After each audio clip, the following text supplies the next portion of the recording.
Okay, normally we have fun on this podcast. We laugh, we joke, but today a serious topic. We're talking about the experience of a man who lives near a Burger King drive-thru at 34th Street and Nicollet Avenue in South Minneapolis.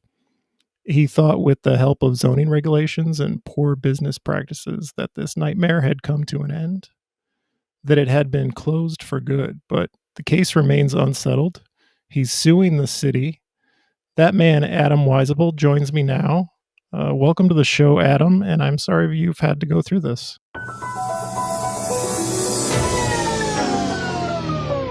We're rolling. We're rolling.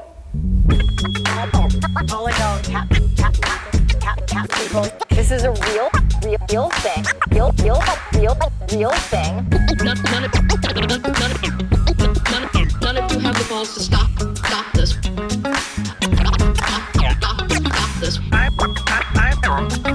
I've got plenty of time. I have nothing else going on today. We're in the Wedge neighborhood right now.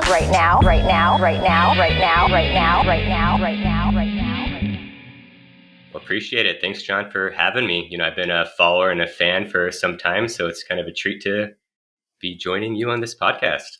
Thank you. We should begin about talking about the experience of living near a Burger King drive-thru or any drive-thru. So obviously you were unhappy with it. Tell us about the experience of living near that Burger King drive-thru. Yeah, so, I'll note, I bought my house in the Lindell neighborhood right across the street from the Burger King in 2017. So at that point, it was still open. It was running. So I bought and moved into my house, knowing that there was this non-conforming use, this drive-through across the street. And, to be fair, it gave me some pause. Is this really the house I want to buy? Do I really want to live across the street from a drive-through? But for all sorts of different reasons, I'm like, yeah, I still want to take this risk. Real estate's kind of a gamble and risk, right? But there's so much upside that I'm like, I'm going to move in.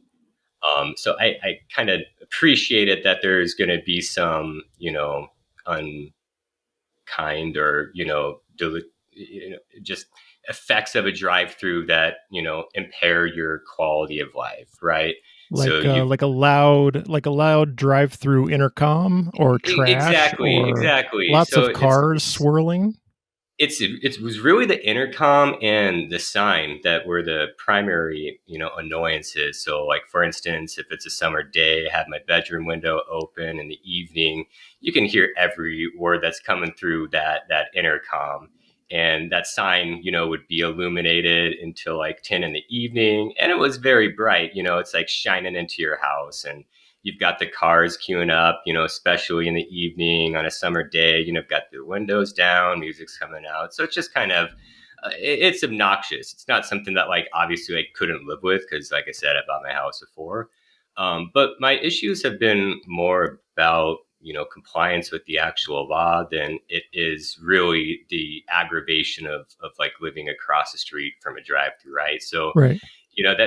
That's kind of the bigger issue to me. It just so happens that it's applied to this Burger King drive-through, and there's kind of this levity to it. It's amusing, right? You kind of got to accept there's a humorous quality about this, right? Yeah. So let's talk about non-conforming use. I think a lot of people might assume, well, this is all about the city banning drive-throughs, but the fact is zoning says you couldn't put a new drive-through in that place regardless of the city's drive-through ban. It was already the case that you couldn't put a drive-through there. It just had been grandfathered in, and that when we talk about a non-conforming use, that's what we mean, right? Exactly. So I think this is perfect opportunity to talk about what a non-conforming use is, what Minnesota law is, and the Minneapolis twist on that. Because these concepts and terms are going to be really important as we go forward through this conversation to talk about the timeline and all the events that have happened, because there's a lot. So you're right. A non-conforming use is simply something that doesn't conform with the contemporary zoning code. And how a non-conforming use usually comes about, there's different ways, but the classic example is when you established it, it was permitted under the zoning code. And then there was a change and you would no longer be able to establish that today, but because you did it when you were allowed to, you have this non-conforming right? And you brought up a classic example when we were talking about the 2040 debate, right? How decades ago there was all this downzoning in Minneapolis neighborhoods really applied to residential dwellings. And the result of that was a lot of these apartment buildings in neighborhoods like Whittier, where I used to live, or Wedge, they became non-conforming uses. They were grandfathered in. And so the law doesn't care about like our subjective feelings about whether like the use is good or not, right? Like you and I might think, hey, these non-conforming apartment buildings in Wedge and Whittier are great. They're like contributing to the neighborhood. They're like still in conformity now with like contemporary policies. But like we say, those are good things. But in a case of like a non-conforming drive-through, I would say that's, an undesirable type of land use, especially considering all the things that Minneapolis has been doing. But, for the Burger King across the street for me, that was built in 1964, so a long time ago. And the zoning for this property actually changed in 1999. So it's been a non-conforming use for some time. This issue is also related to a Burger King in North Minneapolis at 818 Broadway. I'm not sure when that became a non-conforming use, but they're Is it the same owner? Tied up in the same issue. Yes. So these two Minneapolis Burger Kings, the one by me in South, the one in North, were operated by the same folks who, I forget the exact number, but they had like 7 stores in Minnesota. Most of them, I believe, were in the metro area. I think one was in St. Cloud. And so, we're digressing a little bit. Let's get back to like non-conforming use. So like we kind of talked about what it is. I think like people know now, like, hey, it's just doesn't conform with the current zoning. But how Minnesota law approaches the loss of non-conforming rights is like, worthy of discussion. So back in the day, before there was this awesome statute that the Minnesota legislature passed, it was a difficult question to resolve of like, when exactly do you lose these non-conforming rights? That once it's established, you're able to continue using it basically indefinitely, as long as you're using it. But once you stop using it, that's when your rights are at risk. And so back in the day, basically to lose those rights, you had to intend to give them up. You had to intend to abandon them. Now, that's a very favorable, deferential standard for a property owner, right? Like if you hadn't been using a non-conforming use for a decade and, the city wants to do something else, well, they couldn't, because you could just say, well, I was intending to use it at some point. The fact I wasn't for the past 10 years, irrelevant. So you could leave your fast food restaurant vacant for 10 years and come back and decide it's a new fast food restaurant. Right. And of course, I'm the host and I get to decide what is on or off topic. And I want to talk about why the BK closed. They just went out of business, bad financial times for this particular franchise owner. No. So this is where some of the drama comes into play. So in 2016, the prior operators, the franchisees, filed for bankruptcy on a voluntary basis. And the objective at that point was to just like do a reorganization, restructure, get the business in order so they could continue operating, right? Well, the trustee in court uncovered some shenanigans, that they were committing fraud and had filed for bankruptcy as part of this fraudulent scheme to cover up their shenanigans. And that's when the bankruptcy was converted from voluntary to involuntary in about the spring of 2018. As kind of a fallout of that, Burger King actually asked the bankruptcy court to terminate the lease. Burger King's not the actual owner. They're a long-term lessee of at least the Nicollet location. So Burger King terminated that lease and franchise agreement and took back possession of the premises in April of 2018. So that's why they closed, and it was very abrupt. All right. And people were speculating at the time, like what's going on. I remember seeing a post on Nextdoor. Someone's like, oh, it was a health code violation. So they got shut down for a little bit, which honestly wouldn't have surprised me because this was not like the well kept up location. It didn't seem well run. So when someone said that, I'm like, well, that would make some sense to me. But the reason I know the story is when it did close, Google was my friend. I started Googling. I find out that there was this bankruptcy. I create a Pacer account. You're probably familiar with Pacer. And then I'm just reading these bankruptcy proceedings going all the way back to 2016. And I'm like, whoa, this is quite the scandalous story of how these, Burger Kings came to close. So that's kind of the story of the closure. Burger King, the corporation, owns the building and the land, right? No, they're not the landowners, at least of 3342 Nicollet. There's it's like an LLC or some sort of entity that you really can't discern who the like real individual is. I know a named person because they are identified on some of the administrative legal stuff that has happened. But like ostensibly, Burger King is the controlling entity, Okay. right? Like they have a long-term lease. They've been wanting to operate a Burger King franchise on this location. So like they're really in the driver's seat. Right. They're the ones who want to bring the restaurant back into operation, right? Correct. People don't realize that even before the city's drive-through ban, some very large, significant percentage of land in Minneapolis simply was not. It wasn't legal to open a new drive-through business on that land. So people made a big deal out of the ban. The truth is, it was just standardizing across the city what had already been the case for the vast majority of the city. Exactly. And like, I don't know the percentage, but you're going from like a 95% ban to like 100% ban, right? So it's Right. kind of ridiculous. So how long does the restaurant have? So the restaurant closed when? And then when did they try to start? When did they seek permission from the city to reopen it?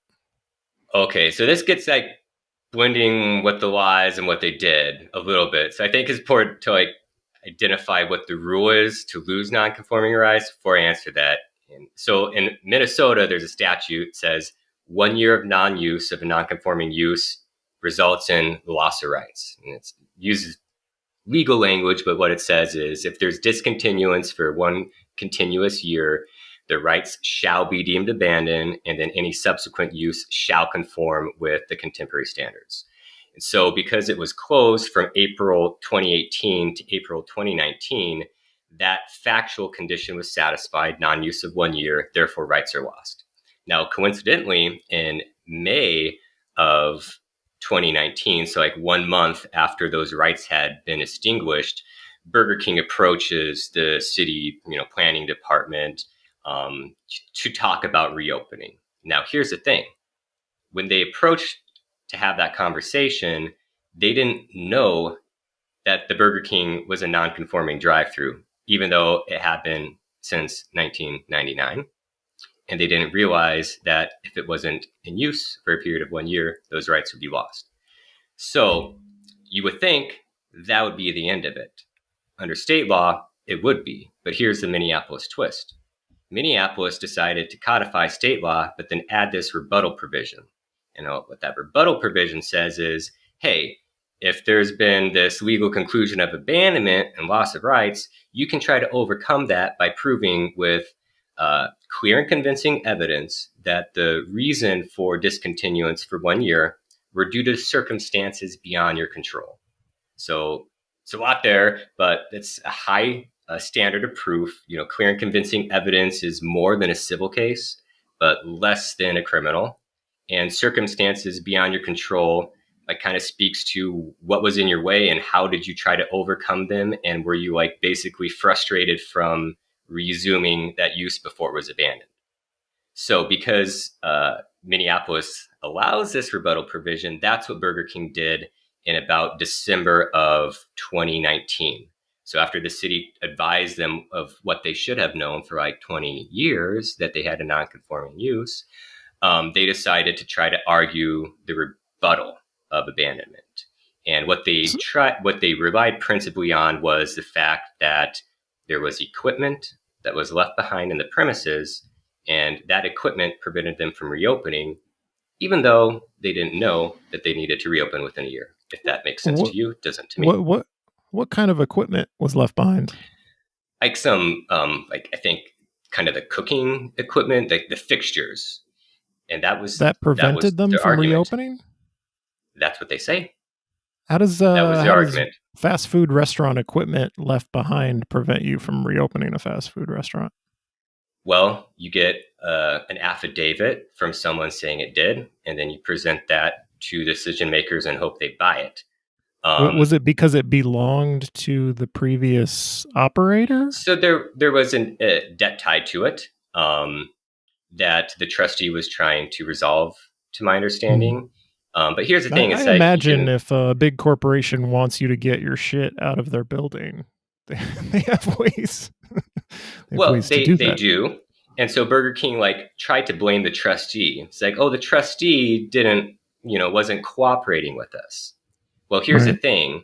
Again, they didn't know what they needed to do within a year, but Burger King could have petitioned the court to overrule any objections that the trustee had. Like, it's ridiculous. Like, had they known that they had this Yeah. non-conforming right, and had they known that they needed to reopen within a year, and the trustee was like really being like an a-hole and not letting them do this, they would have gone, to the Right. bankruptcy It's an court. argument you can And make in no-brainer. court. We have this requirement placed on us, and it's a huge deal if we don't meet it. So look kindly Exactly. upon our argument.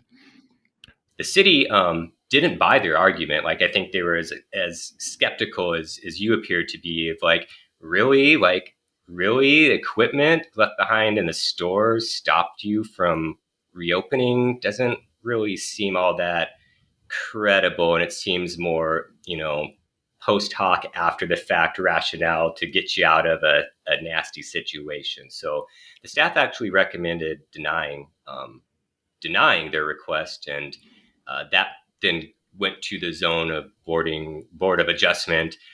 Zoning Board of Adjustment. Let's get it correct. Let's pay some respect to our volunteer board members of the Zoning Board of Adjustment. Who I really like. Actually, they are great because they accepted the staff's recommendations. Went even further. They were very inquisitive. You could sense, it was quite palpable that they were quite suspicious of the argument that Burger King was presenting, and this was in a hearing in December of 2019. Wasn't sure what their attitudes would be. So I went in there completely blind to what I would be hearing. And, as I heard their line of questioning, and I heard a very impassioned speech by one board member leading up to the vote, I could kind of tell that the board was not buying what they were being fed and was going to vote no, which they did. But then normally they're dealing with like fence heights and somebody parked an RV in their backyard. So to get a really exciting Burger King case, I imagine whoever made that impassioned speech thought this is my Perry Mason moment or something. I don't know if Perry Mason references are too. Am I allowed to do that? Honestly, I don't even get the reference, but like the impassioned okay. speech was pretty cool. And it's really unfortunate that these board hearings aren't recorded or televised. And I don't even think there's a transcript. So it's like just my recollection of this phenomenal speech from a board member that really took Burger King to task for their ignorance of the law. It was really cool to watch, but pre-COVID, we didn't have these meetings of the obscure boards and commissions broadcast and recorded, which is something I hope as we come out of COVID that we can start recording all of these very important and sometimes consequential meetings. Sometimes things that happen at the Zoning Board of Adjustment do really matter. You have Burger King coming through. Okay, so after the Zoning Board of Adjustment comes to the rescue, and you think you're going to live a life free of this Burger King, this non-conforming Burger King drive-through, but then something changes. What happened? So Burger King then appeals. So decisions from this board are appealable to the Zoning and Planning Committee. And, I sort of expected Burger King to appeal, but I did not expect the Zoning and Planning Committee to overturn. And the reason for that is, the staff was against it. They were recommending denial. The board had, voted unanimously to reject it. And I look at the membership of the planning committee, and, Cam Gordon was on it, Lisa Bender was on it, Jeremiah Allison. I'm like, well, Cam and Lisa are, been leading efforts to transform our policies around, land use and housing and zoning. And specifically drive-throughs. Like, this is the city council that banned drive-throughs citywide. Staff is recommending this drive-through doesn't get to open, says staff. It's not in compliance with the law. It's been vacant and unused for too long. And the city council that goes on to ban drive-throughs decides to side with Burger King and their appeal. It's kind of weird. It's weird to me. And I've really struggled for a long time to try to understand how that decision was made. We talked a little bit before about Burger King's ignorance of the law. Like, you don't know that you have a non-conforming use and that, 1 year of non-use results in abandonment. Like, to me, that's a hugely important factor. And the way I try to make that point is by presenting this hypothetical question. It's as follows. So had Burger King known that they had a non-conforming use and that 1 year of non-use results in abandonment, would they have done everything the same way? And I just don't think they would have. But nonetheless, the Zoning and Planning Committee granted the appeal. And today, actually, news, I got contents from a public data request back. I had found out that a former council member was a registered lobbyist for Burger King and became a registered lobbyist for Burger King right around the same time that this appeal was happening. I didn't know about that really when the appeal was going on back. This was February of 2020. I didn't realize that. This is something I learned within the last 6 to 8 months.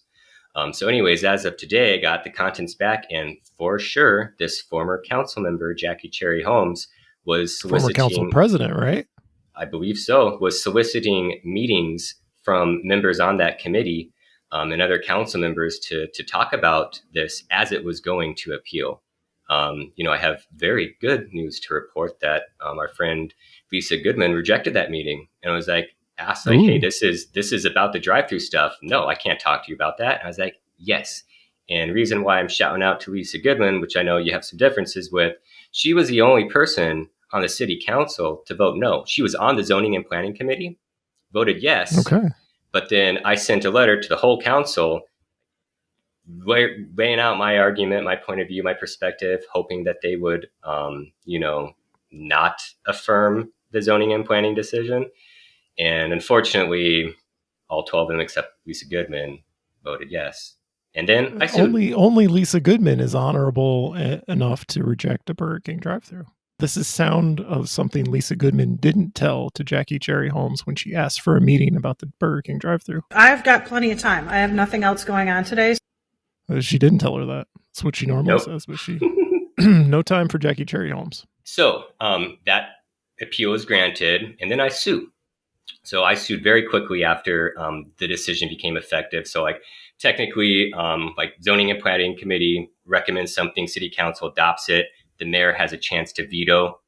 I asked the mayor to veto it. He didn't veto it. He didn't respond to me, which understandable. It'd be a weird thing for the mayor to step in and veto. I haven't vetoed anything so far this term, but there's this Burger King issue. Yeah, I guess it would be weird, but I thought I made a good point, and it would have prevented. Right. I mean, you were correct. It's a big step for the mayor to veto something. Yeah, I don't know if his first veto he wants it to be about a Burger King. He makes some news and makes some friends, but yeah, he didn't do that, regrettably. I filed my lawsuit in February of 2020, and then it gets resolved in October of 2020. I lose. It sucks to lose a lawsuit. Cities do get a lot of deference in these types of decisions, in quasi-judicial adjudications. And because although there was the 2040 lawsuit is still kicking around, right? I don't if know. You had deep the enough status of pockets, that. you could keep this lawsuit going for years if you wanted to. If you had deep enough pockets, or you can play the appeals lawyers. game. And I think that one got appealed and then got kicked down to the district court. And I don't know where that 2040 lawsuit is. It's an endless cycle. It's an endless cycle. We're never going to have a final decision. We're going to be through the 10-year plan period before that thing gets resolved, probably. Not really, but I decided not to play those games and kind of was willing to accept my loss. In some ways, I still regret not appealing because I think I would have had a better shake at the Court of Appeals. I think they would have been willing to entertain my arguments. I can understand, district courts, you're busy. If there's an easy out that you can take, like you can take it and you can rely on the deference that, city decision makers have. And so that's kind of my perception. Maybe I'm wrong, just my opinion and thoughts about how the court approached my case. So anyways, I lose. It sucks. But I was willing to let it go and let Burger King have the opportunity that they fought really hard for to get back. They got their rights back, and they told the zoning and planning committee that they were going to remodel these stores. It would take about 3 months to reopen. And so I kind of expected after my lawsuit ended that these suckers would be opened very quickly. Right. When did your lawsuit end? So that was October of 2020. October 14th was when judgment was entered against me. So, yeah. And then they're not back. And then they're not back. So remember what the law is: 1 year of non-use equals abandonment. So now, as of October, 2021, a few months ago, in my opinion, they have now lost the rights that They did it again. They did it again. They did it again. And it blows my mind that they are in this predicament again. They could have prevented it by freaking reopening these stores. They beat you in court, so the lesson they learned is this law it does not apply to us. We're above the law. Yeah, well, so here's the thing. So I lost my first lawsuit, but I actually filed another kind of lawsuit, petition for writ of mandamus. So I filed that in November against the city to try to force this outcome, because I had started uncovering stuff through public data requests and other public hearings on land use issues involving nonconformities that the city, to my perspective, was not applying Minnesota law correctly and reading into the law discretion that does not exist. So let me try to explain. So in April of 2021, you actually tweeted out, hey, there's a U.S. Bank proposal on Lake Street that's going before the Planning Commission that used to be a Tim Hortons. And I remember seeing that tweet, and someone had commented, oh, I thought there was a drive-through ban. How are they, allowed to open drive-throughs? That caught my attention. I'm like, ooh, drive-through stuff? Out of curiosity, I look into it. And I expected to read that staff report and see some discussion of the entitlements to the drive-through, and it didn't. And so I emailed the planning person. I'm like, hey, could you help clarify this for me? It seems like these Tim Hortons were closed, more than a year ago. There's been more than 1 year of non-use under the law. These rights are lost. How have they been preserved? Did the applicant rebut abandonment? Did they already go through that process? And I was told the city decided to not presume abandonment because the applicant was working with us. And so I'm like, well, that's not what the law says. You don't get to decide. If there's been non-use for a year, there's a legal conclusion. There's no discretion to not presume abandonment. So I asked to clarify, where are you getting this from? Is there, some sort of interpretive guidance, something you can point me to help me understand why the city believes that it cannot presume abandonment? So I don't get a response. And so that's before the hearing. So then I email my council member. I'm like, I think something is wrong here. This seems off. I'm trying to elevate this concern. Can you look into this? Can someone look into this? Because it seems clear what the law is and it's not being followed. So I don't get a response. So then I email Lisa Goodman, who responds to me very quickly. And is like, hey, sorry. The only honorable member of the city council. For what people say about her, I think she's great, in my opinion. But so she responds to me and it's like, hey, sorry that, you didn't get a response. You deserve to be heard. I've got my own problems in my ward, but I at least can forward your concerns to the city attorney's office. So she did. So city attorney replies to me, hey, the applicants for that U.S. bank they'll be prepared to address the issue at the hearing. I'm like, great. wonderful. Hopefully I'll have be educated of maybe something I don't know. So I kind of expected some sort of conversation. Now I was also super snarky at that point, and I'm like, hey, just so you're aware, I live across the street from a non-conforming use. It's now been 6 months since I lost my lawsuit. It would be unfortunate if I had to exercise my legal rights down the road. And, at that point, I started to think, what has the city been telling Burger King? Have they been advising that, you can keep your rights forever? Do you have a year? What are they being told? So I started to get upset. So then I dial into that planning commission meeting for that U.S. bank, listen to the whole, spiel. No one's discussing the non-conforming use or entitlements. And so once it gets to public input, I, ask a question. I'm like, can someone identify, for the record, what the date was when the use ceased, when that drive-through closed, and from that date, had there been one continuous year of non-use? No response was given, and the city planner just reiterated what was told in email. Oh, the applicant was working with us, so we decided to not presume abandonment. All right, that's obnoxious. It's not what the law is. So I kind of fester on that. Don't know what to do. Then I end up getting a public data request back from the city that I submitted to learn what might be happening with the Burger King. So I submitted that around, I think, March, or before I found out about the U.S. Bank thing, because I was just curious, because it had been a while. Like I said, I thought that they would, reopen quickly, or at least pull permits and start demo, or notable signs of progress that they're working towards reopening. So once I get that public data request back, that was end of June of 2021. And I'm skimming through it, and I immediately see things that were very concerning to me. So back in November of right after I lost my lawsuit, so November 2020, staff are discussing between themselves, well, when would this right extinguish now that they've gotten it back? And they decided two things, which I think are just so faulty.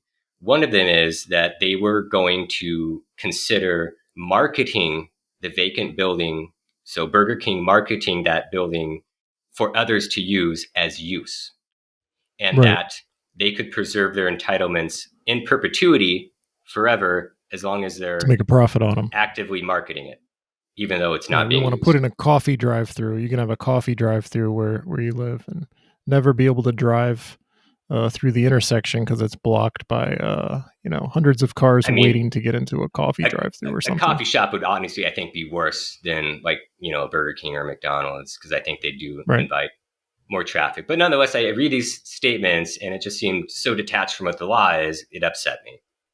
So I emailed some of the planning folks, and had a little back and forth about their interpretation, and did not answer my questions. I'm like, here you have very clear law. 1 year non-use, you lose your rights. And I was just begging for an explanation. Just please, walk me through your understanding. And I kept getting different responses, and they sometimes contradicted with each other. So I decided to send a letter to the city attorney in July of last year, outlining all my concerns, what I saw at, with respect to the U.S. Bank on Lake Street, what I saw in my public data request, what my understanding of the law is. And I asked for a demand. I'm like, I want you guys to notify Burger King, now that it's July, we're 7 months into this, 1 year period or whatever they're about. You need to tell them that if 1 year goes by since the end of my lawsuit, which is when you got your rights back, that, the statute will be satisfied, and you'll lose your rights again. That's what I was hoping to get from that letter. Now, I didn't get a response. So that was July. I thought I presented a genuine inquiry and asked, I know sometimes maybe they get stuff from all sorts of different people and are making all sorts of crazy demands. But, sincerely, I think I was asking genuine questions about how you're interpreting a really important statute that has profound consequences on what's happening in Minneapolis, right? So it was annoying that, I didn't even get a response. So that led me over the summer to kind of contemplate, what my legal options may be. Thought about suing, in July or in August, and decided, to just wait until there was a full 1 year, send another demand saying, hey, it's been a year, you lost your rights. Please inform these folks about that. Unfortunately, that demand didn't get answered. And so I ended up filing this petition for writ of mandamus, which, I believe is the reason why Burger King is now going back before the Zoning Board of Adjustment. And the reason why I think that is literally the day that my petition was accepted in the court filing system, I finally got a response from the zoning administrator saying, we have always followed the law. And in the case of the Burger King, the city council made their decision in February 2020. So, under Minneapolis zoning code, decisions are generally valid for not more than 2 years. And so the implication is they had until February 2022 to reopen. Now, that's not accurate, but that's the response I got. A new circumstance has been created by the disuse, the alleged disuse. Yeah. So we were talking earlier about how there's some intent involved. The law says, talks about showing intent to reopen. Is that accurate? No, well, you're accurate if we're talking historically speaking. So in the past, before there was this wonderful Minnesota statute, normally to abandon or lose rights to nonconforming use or structure, you had to intend to abandon it. That's no longer the case. But Burger King argued that, intent was an important factor. Their attorney kind of cherry picked language from a case. Yeah, Burger King was like really focusing on during their first appeal of, they were trying to suggest that the law was such that as long as you had an intent to continue, that you can't abandon your rights, which is just not how it works today. In the past, that was the case. So is it just the case that any fast food restaurant closed for a year? Do you think you've lost your rights? Any non-conforming fast food drive-thru? That's how it should be. And it doesn't matter what the non-conforming use or structure is. If it's not used for a continuous 1 year period, the right is lost. And some people might think, let's say, for example, harsh. They're like rehabbing the interior of the store for a period of time. Does that count as being used? I wonder. This is where it gets interesting. And this is where I think there's genuine questions, like legal questions, and I don't think there's a perfectly clear answer. So we know if you're literally not using it, and that goes on a year, it's a clear-cut answer. You've lost your rights.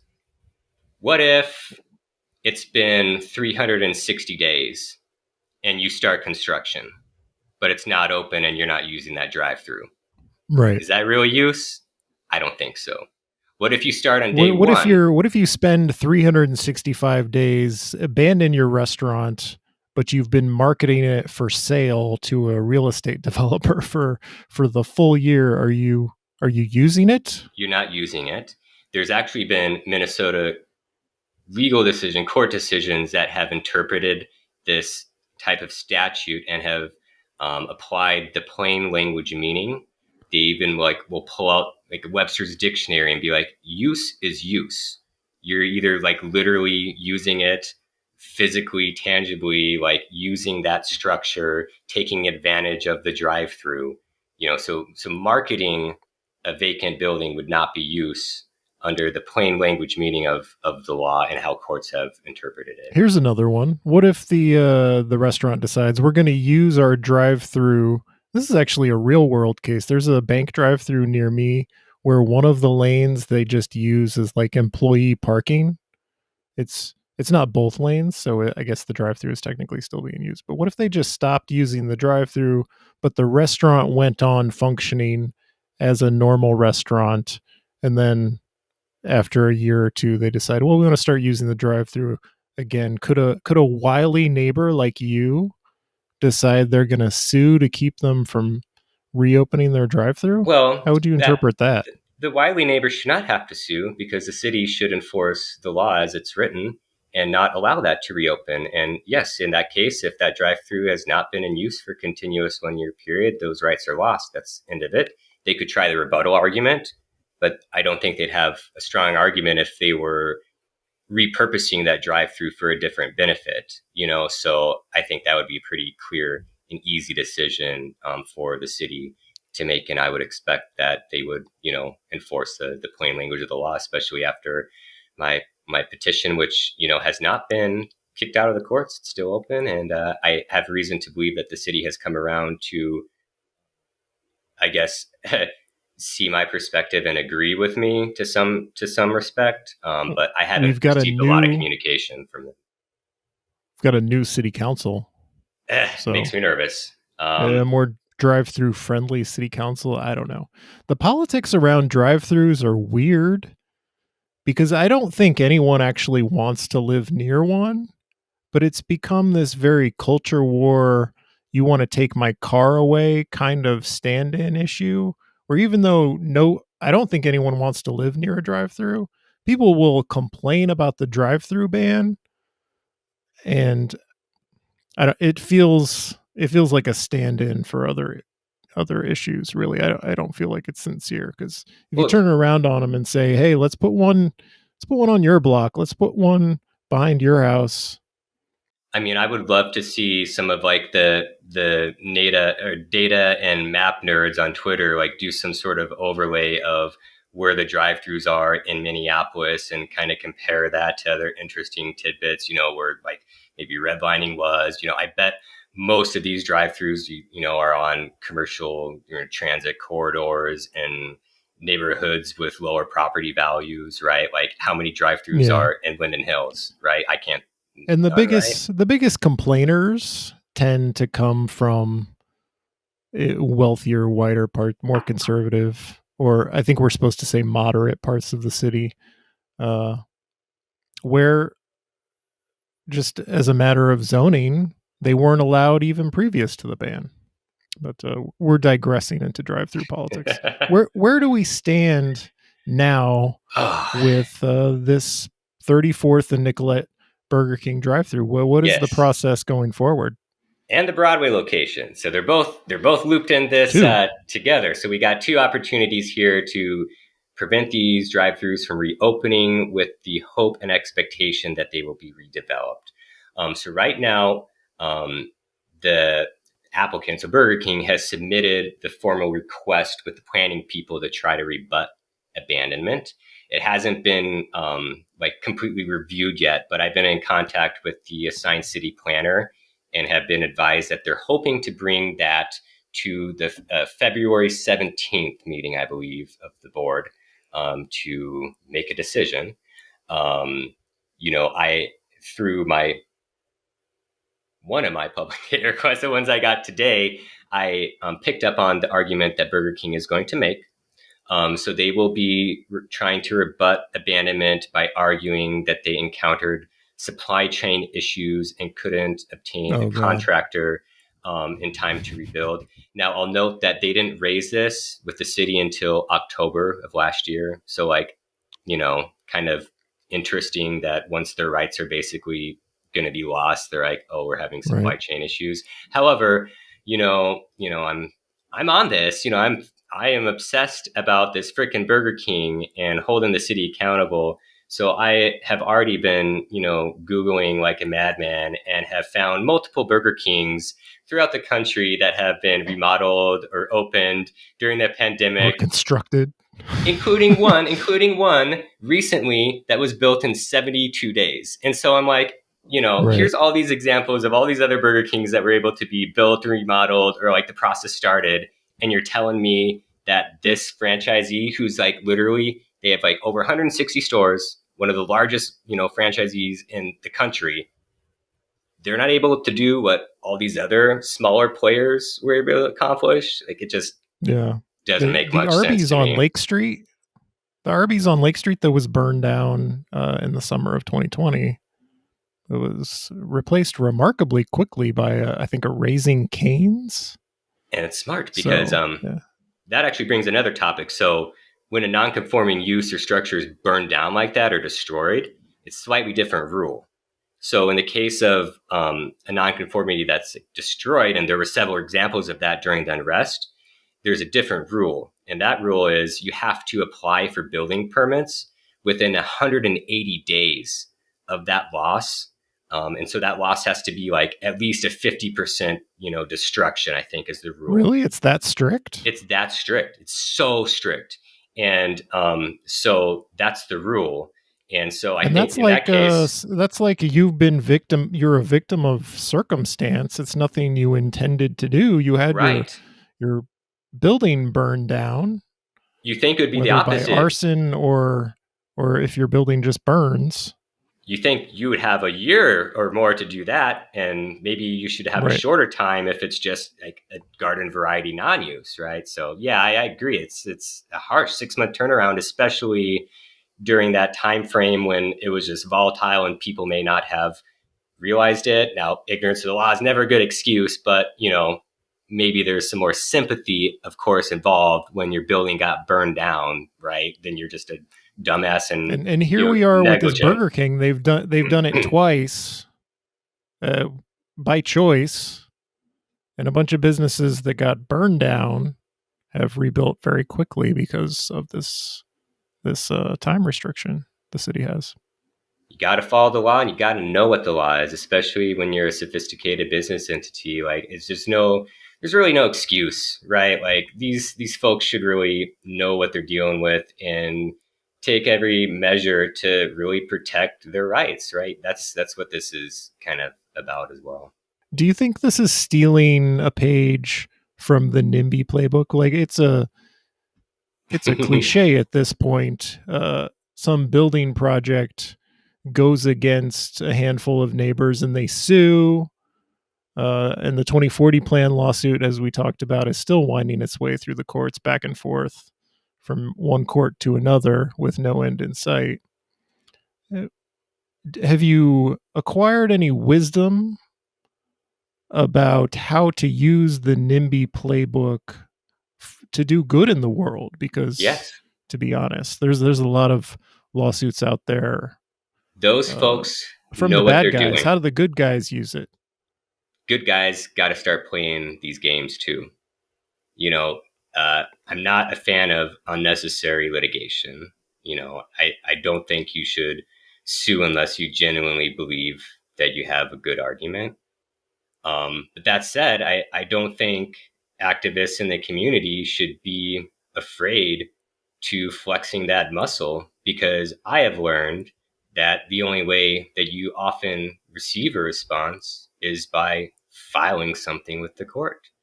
I was desperately trying to just get understanding and know what was going on. Like, what is your interpretation of the law from like April through October of last year? And I didn't get really anything until literally I sued. So that's my lesson, that you got to be aggressive. You got to kind of play hardball, and you can't be intimidated by maybe being perceived as a little loony or extreme, because I think the stakes are pretty high, right? Right. I'm a climate first voter. I have a lot of concerns, and that's one of the reasons, why I have been so invested and passionate about this. Like, yes, it's just 1-2 drive-throughs, but everything kind of matters, and it's kind of precedent setting, and hopefully getting the city to realize that you've got this powerful tool. You got this law that addresses when non-conforming rights are lost, and it's strict. Use it.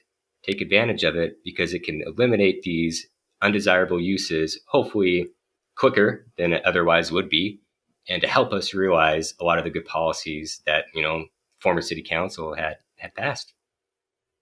The difficult thing is how, do you have a lawyer involved? Are you a lawyer? You're not a lawyer, right? Oh God, I am a lawyer. So I should have started this whole podcast. Oh, you are a lawyer. I'm a licensed attorney in the state of Minnesota. Everything that I've said on this program are my own views and my own opinions. I'm not providing legal advice.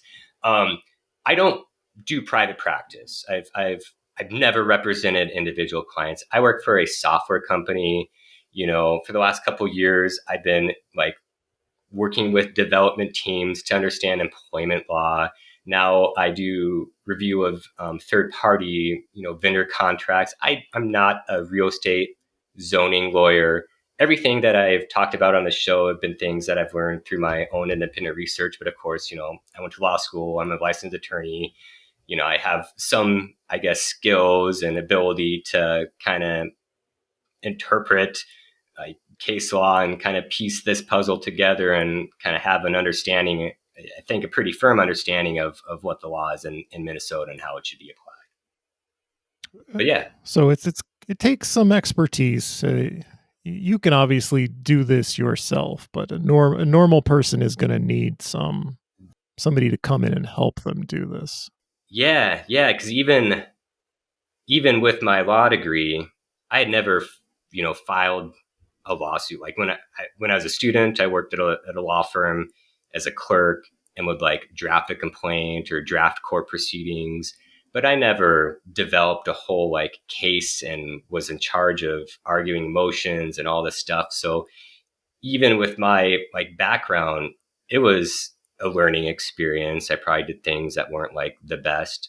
But yeah, you need that expertise to help facilitate this. But, I know there's some advocacy groups out there and sometimes ability to connect to pro bono attorneys.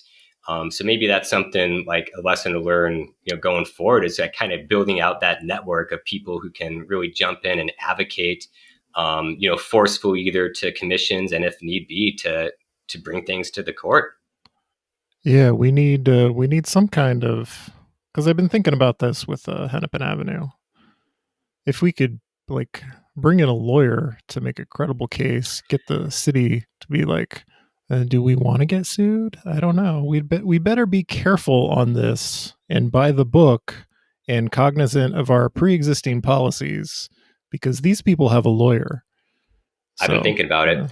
So I want to look into that issue. It's been at the back of my mind. I know the city has adopted these formal policies around like, is it whole streets or complete streets? I sometimes mix them complete up. Streets, Transportation Action Plan, 2040 Plan. We got the Street Design Guide. There's like there's like a dozen of them. I just watched the open house they had today. Because one of the questions I had, and I don't know if they addressed it, but I kind of want to figure it out, is how do you make exemptions from those policies, right? Because they're clear, they're on the books, the city should follow them. Is it permissible for the city council to just be like, well, some businesses complained about this and that's therefore a legitimate reason to block it? I'm not sure. I think you have to find a valid exception, but that's what I want to figure out. And maybe, people listening to this already know, but that's kind of what I want to know is if the city council is going to block it, what are they required to, demonstrate as a valid rationale? Because my thought is, right, hey, these policies are on the book. They have to be complied with. And if someone was going to sue to enforce it, it would be another lawsuit like mine where it's a petition for writ of mandamus. That was similar to the police lawsuit. That's what they filed to, force the city to honor the charter requirement to, hire X amount of officers per whatever, that ratio, that formula. So, yeah, I mean, someone should be thinking about in the community about, what happens if the city council, blocks this? What is the legal recourse? Make some noise. Do it. I'm all for it. It's probably similar to your lawsuit where the city council, elected officials, and staff have probably never conceived of a group of activists suing over this stuff, as opposed to like a group of NIMBYs suing to stop a building. That's become very routine. Yes. So like the idea of, safe streets activists suing to like make sure a street reconstruction goes the right way is a very foreign concept. And they've probably never thought about all the ways they should like dot their I's and cross their T's to avoid that. Uncharted territory, so I'm hoping, the professional staff over there in public works like really holds firm. It seems like I was skimming Twitter before this, and it seems like staff are following the rules. It's great, and it seems not only are they following the rules because that's what they're supposed to do, but it appears some of them like are personally enthusiastic and passionate about these changes. And to me, that's great because despite this drama and my conflict with folks in the city, like and why we want things to be better, like we should appreciate that we do have a pretty good local government here. Things, of course, could Most be of the time, better, yeah. but most of the time, and like a lot of the professional staff are great. Like I have no animosity towards any of the planning people that have been involved with this Burger King stuff, and some of them I've definitely sent snarky emails to, but they're all smart, they're all educated. I hold them in high esteem, and it's because like I respect them and I know they're smart, that when I'm getting like what I think is kind of bullshit, it really disappoints me because I feel like they know better, but kind of little commentary there. But no, it's like I consider myself kind of, interested in kind of this grassroots activism, pushing for changes I believe in. But at the same time, it's like I appreciate all the progress that we have made, and reasonable enough to understand that, we have it pretty decent here in Minneapolis compared to other things, which maybe is not the greatest thing to say because there's so much like improvement that we could be making. And we look at these peer cities in Europe who are making transformations that are just leaps and bounds beyond what we're doing. But for, I guess, American standards, Minneapolis still, to me, kind of better functioning local government than most places. You know what we did? We did 60 minutes on a Burger King drive-through on a podcast. I could do 8 hours, John. So I'm glad we kept it this short. I think to not intimidate listeners when they see that it's a 60-minute long podcast Yes, on a Burger King drive-through. We're going to end it. Rally call before we end. Please, please, please, please, please send comments in. The sign planner is on the city planning dashboard if you pull that up. Otherwise, I will be creating a Google Doc with talking points. I will post that on my Twitter account. I will tweet that out to Wedge Live, and feel free to copy paste. Just get your comments in before the hearing, please and thank you. Is there a link that I can include in the show notes or something? There isn't yet a formal link from like the city. It hasn't been posted yet, and it's one of those things Like where it's a way to contact planners at the city. Yeah, there's an email. I can provide that at least, or a link to the planning dashboard as well. Okay, I'll do that. All right. Thank you, Adam Wysopal. Am I doing that right? Am I got the emphasis in the right place? It's Wysopal. Years ago, Wysopal. I was told by a client that it's Wysopal because it's a Polish name, but my family goes by Wysopal, so you got it. And thanks for having me. Okay. All right. I'm your host, John Edwards. This has been the Wedge Live podcast. Thank you for listening. This is a real thing. Real thing.